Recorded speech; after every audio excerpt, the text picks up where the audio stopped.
Good evening, everyone. Welcome to the INFOWARS Nightly News. I'm Darren McBreen. It is Friday, July 20th, 2012. Here's a quick look at what's coming up.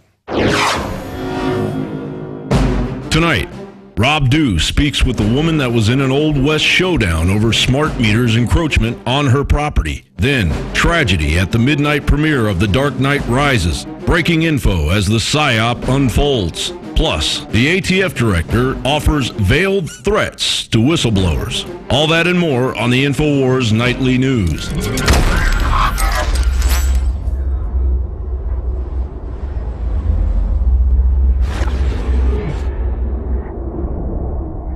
All that and more coming up during the next hour, but first let's jump right into our top headlines as we begin this evening with the tragic Batman shooting in Aurora, Colorado, where political opportunists have already seized upon the incident to push for gun control. New York Mayor Bloomberg, predictably one of the first public figures to demand a crackdown on gun rights, as he has asked both Mitt Romney and Barack Obama to stand up and tell us what they're going to do about mass shootings. Now, more on Bloomberg later, but first, earlier today on the Alex Jones Show, Alex broke down how this incident and this shooting, it looks like a false flag attack. And, there's no doubt that this has PSYOP written all over it. Here's Alex Jones. It is Friday, the 20th day of July, 2012. And if you look at the full spectrum of information unfolding right now, 100% chance that the mass murder committed in the suburb of Denver, Colorado, right next to Littleton and Columbine, was a false flag mind control event. Of course, my quotes are on record from back in earlier in this month when I put a review out, 3 weeks ago or so, of The Dark Knight. And in that, I basically break down the fact that it is a weaponized propaganda, psychological warfare system with subliminals commanding people to be in fear of terrorism, but also generating feelings of terror as a Hegelian dialectic event. Now, that 9-minute analysis is up at Infowars.com right now. Now, yesterday, the makers of the film ordered the video taken down, even though we used the trailer, small clips, it's all fair use. We're analyzing it. They ordered it taken down. Now, normally, the computers would do that instantly when a video came up. If it really had copyrighted material, it's already set in the YouTube systems to recognize it, and automatically your video never goes live because it says copyright claim. We counterfiled, and the block was taken off, so the video is available right now. Paul Watson wrote an article that was up at 6 a.m. Eastern this morning. That was the first article to predict that Bloomberg, Chucky Schumer, Nancy Pelosi, and the usual suspects would come out and call for restricting the Second Amendment further, as they've done in Chicago and New York with total bans, thus creating hellish crime waves that dwarf what happened even on a weekly basis in Denver. There are more deaths in Chicago every week than what just died in the suburb of Denver. And sure enough, those reports have all now come out as the establishment calls for it. ABC News, the New York Times, Bloomberg himself, Bloomberg Publication, all the usual suspects, people that want to run your life, people that want to make you defenseless, so that somebody dressed up, by the way, in a Bane outfit, that's what he was wearing, a gas mask, came in there, and of course, with so many of these shootings, they're wearing masks. And then they find the drug-addled suspect later, just like Sirhan. That's even mainstream news that the RFK shooter, the police's own report said he didn't shoot him, wasn't the same caliber. They held his hand down, and it was his, quote, security detail behind him that shot Robert F. Kennedy in the back. I mean, that's London Telegraph, Associated Press, Reuters, LA Times. That's now admitted. Sirhan's lawyers are trying to get him out of prison with that defense. So this stuff goes on. They've got drugs they can give you, which make you close to 100% suggestible. In fact, you've seen this in the news where they've got flowers down in South America that you can give somebody and tell them, you know, put your hand in the meat grinder, drown your baby. In fact, I've got to get with my writers and have them explain that they've got drugs that make you, they say 100% suggestible. I mean, not everybody's susceptible to this stuff. Some people have different effects with different drugs. But the point is, it's close to 100%. The military, it's declassified, uses this and then programs. Or they just drug somebody and then tell them they did the shooting and have them all set up. Columbine, we know, was a false flag. I'd say 100% false flag, and I'll explain why on the other side.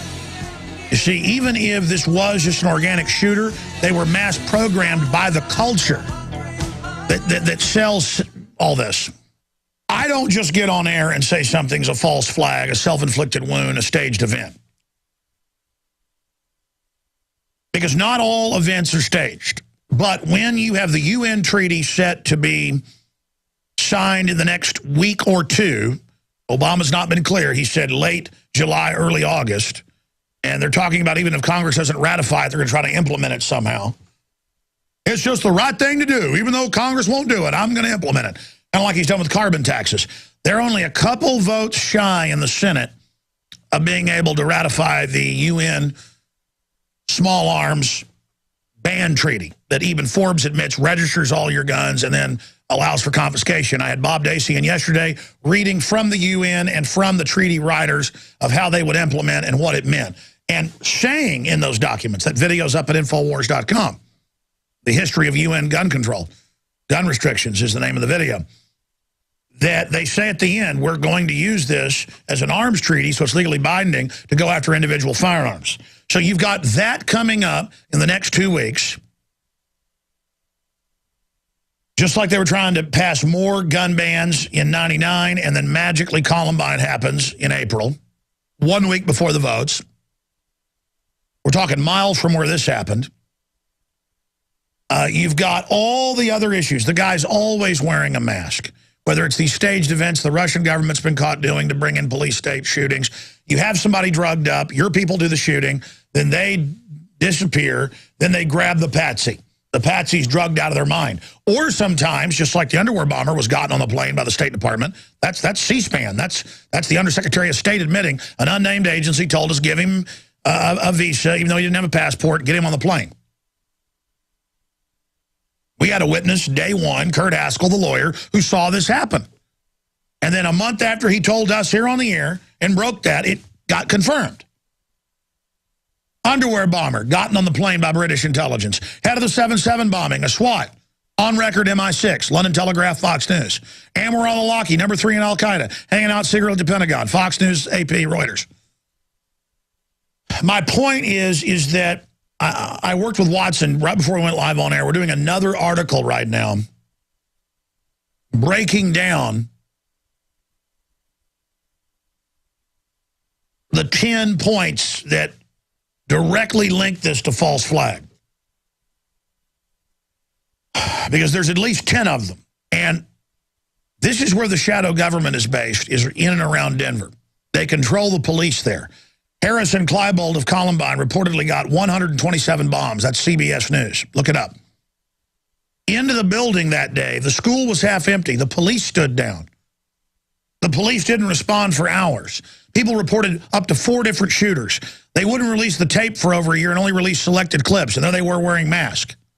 They'd shot a video of attacking the school months before that was school-sponsored. Their parents were both in high-level black ops. They were both on serotonin reuptake inhibitors. It all had the same MO of a black op, of a staged event. Now remember, Sirhan, the LAPD and the coroner said didn't shoot RFK, and it did come out who shot him with his security detail, who was known CIA, who'd been assigned to the detail that day, behind him with a different caliber.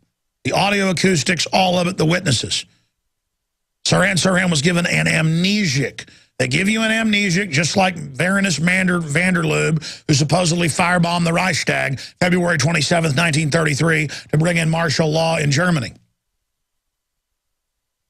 He was found naked and drugged and didn't know if he'd set fire to the building, like he was going to run around the Capitol building and set more than 14 fires in it. And Hermann Goering, though, don't worry, caught him and stopped him.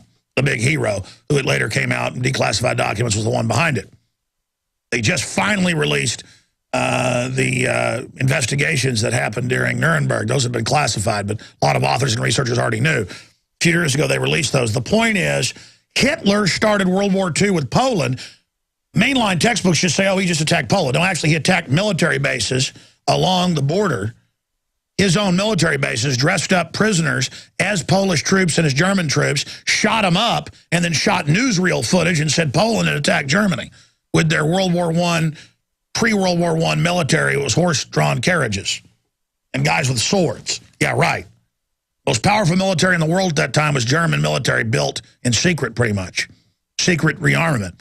Rolled out, taking Danzig and other areas that had been taken by France at the end of World War I, and then they go into Poland and split it up with Uncle Joe Stalin. All done by a fake news story and shooting a few real people and then saying that they had attacked. Okay, that's how this is done.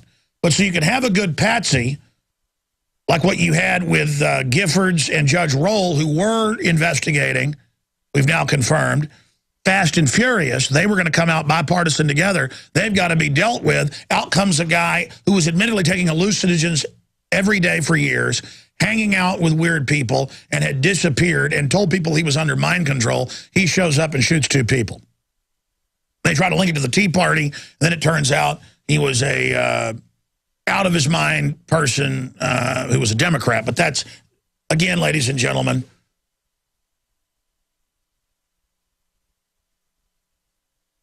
we're now being told by ABC and others, oh, he could be a Democrat, or no, he's Tea Party. And within hours, we predicted this. Paul Watson wrote an article this morning that's linked up on the right-hand side of drudgereport.com right now.